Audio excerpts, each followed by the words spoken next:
Daniel Hill did what Alabama needed to see.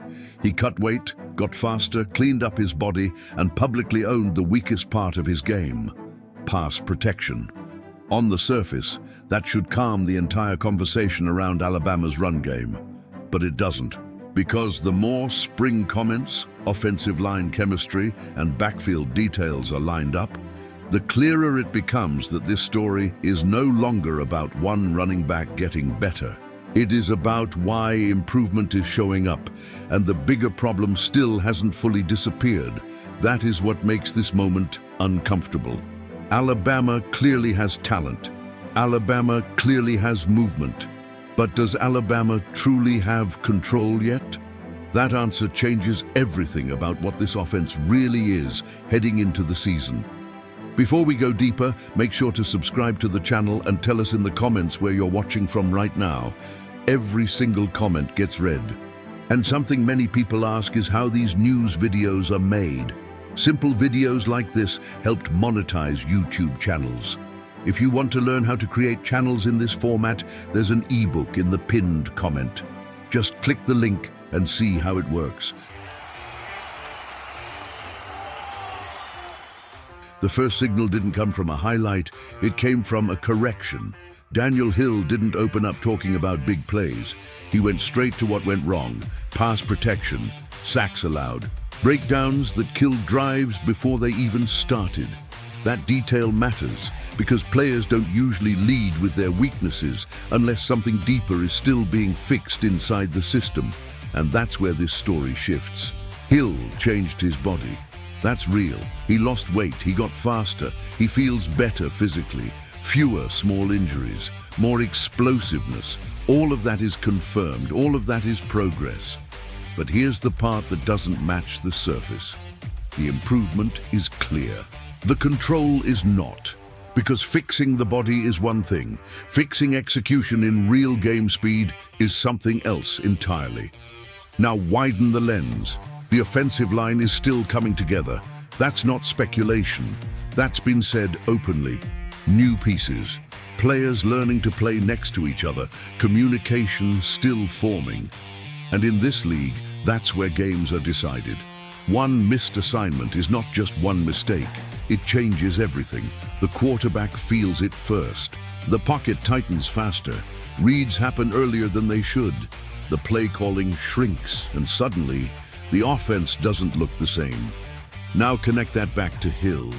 When he talks about needing to improve in protection, he's not just talking about himself. He's pointing directly at the part of the offense where everything connects. Running back, offensive line, quarterback, timing, trust. That is the core. And right now, that core is still forming. Now add another layer. The quarterback situation is still open. No clear separation yet. Both players working, competing, but no defined leader. That matters more than it seems, because rhythm between quarterback, running back, and offensive line isn't built overnight. It takes repetition, it takes shared timing, it takes knowing what the other player is going to do before the snap even happens. And that level of trust is still being built. At the same time, the running back room is pushing in a very specific direction. More explosiveness, better vision, cleaner reads. That doesn't happen randomly. That's a response to what didn't work before. That's adjustment. That's awareness. But it also tells something else. They know it wasn't just about talent, and that's where this gets uncomfortable. Because Alabama doesn't struggle to find players. That has never been the issue. The difference has always been execution, precision, control when the game speeds up. And right now, based on everything coming out of spring, that part is still catching up. Not broken, but not fully locked in. Now step back and look at the full picture. Hill improves physically. The running back room is pushing for explosiveness. The offensive line is still building chemistry. The quarterback battle is still open. Each one of these alone is normal. Together, they tell a different story. This offense is not lacking talent. It's building synchronization, and that is a completely different challenge because talent shows up early. Synchronization takes time. And here's the detail that usually gets missed. This phase doesn't look dramatic. There are no headlines, no major alarms. But inside the structure, this is where everything is decided. Because if that timing clicks early, everything changes fast. The run game stabilizes, protection holds, the quarterback settles, and the offense stops reacting and starts controlling the game. But if that timing takes longer, then those small issues don't stay small.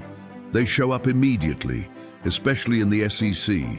Defenses are faster, more aggressive, less forgiving, and they expose hesitation instantly. That's why this moment matters more than it looks, because from the outside, it feels like progress.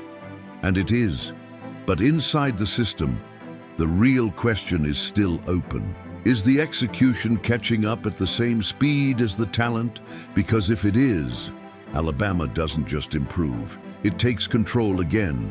And when Alabama has control, the entire game changes around it. But if it's not fully there yet, then the difference between good and dominant is still being decided right now. And that's the part most people are not seeing. They see the physical change, they see the names, they see the potential. But the real shift is happening in timing, in communication, in execution under pressure. That doesn't show up in highlights. It shows up when everything is on the line. So now the question becomes unavoidable. Are we watching a normal spring adjustment? Or are we watching the final phase of something that's about to lock into place? Because if this clicks before the season, this conversation disappears fast. And if it doesn't, then the problem was never what people thought it was. It was deeper, and it was always going to take longer to fix. So now it comes down to your read. Do you see this as a system that's already close to full control, or one that's still building the most important piece behind the scenes? Drop your take in the comments. Before we close this out, there's something worth bringing in from the last video. Bama29 checked in from Indu and dropped a perspective that really cuts to the core of everything happening right now. The point wasn't about trying to recreate the Saban era. It was about understanding what this new era is actually becoming. And that matters more than it sounds. Because what's happening inside Alabama right now isn't about going backwards. It's about redefining what dominance looks like in a different system, with different pieces and a different rhythm. And when that shift is happening, it doesn't always look clean early. That second point hits even harder. The expectation isn't just improvement, it's dominance on both sides of the ball. And that's exactly where this entire conversation leads. Because for that to happen, it's not just about having the players, it's about everything clicking at the same time. Execution, timing, trust across the offense. That's what turns potential into control. Appreciate you being here and bringing that level of insight. And to everyone else who's been part of the discussion, even if your name wasn't mentioned today, every comment adds to how this story is being read in real time. Keep them coming. Because sometimes the best understanding doesn't come from the headlines. It comes from the people paying attention early. And if you want to stay ahead of what's really happening inside Alabama football, subscribe to the channel. Because the biggest changes don't start on Saturdays. They start here. And by the time everyone else sees it clearly, it's already too late.